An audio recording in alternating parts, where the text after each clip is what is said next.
Verrà in aula e sarà pronto a rispondere a tutte le domande, anche per onorare la memoria di Giulia. Questo quanto aveva dichiarato l'avvocato Giovanni Caruso, difensore di Filippo Turetta, al termine della prima udienza lo scorso 23 settembre davanti alla Corte d'Assise di Venezia presieduta dal giudice Stefano Manduzio. Il 22enne di Torreglia, reo confesso dell'omicidio dell'ex fidanzata Giulia Cecchettin, quel giorno non era presente in aula, ma ci sarà il 25 e 28 ottobre per l'esame dell'imputato, come richiesto sia da parte della difesa che dal PM. Poi si tornerà in aula il 25 e 26 novembre per la discussione delle parti e il 3 dicembre dovrebbe essere l'ultima data per le possibili repliche e la sentenza.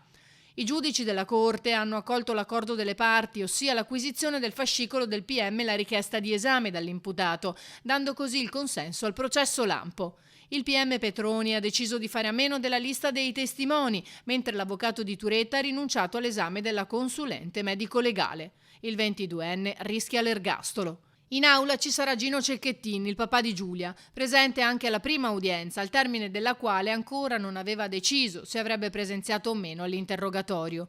I due si vedranno faccia a faccia per la prima volta dall'omicidio di Giulia, avvenuto lo scorso novembre nel parcheggio di Fossò. Il padre della ragazza ha sempre dichiarato di aver piena fiducia nelle istituzioni. Io non mi auguro nessun tipo di vendetta, nessun tipo di trattamento di favore. Quello che è previsto dalla legge e sono sicuro che la giuria, i giudici sapranno giudicare con correttezza.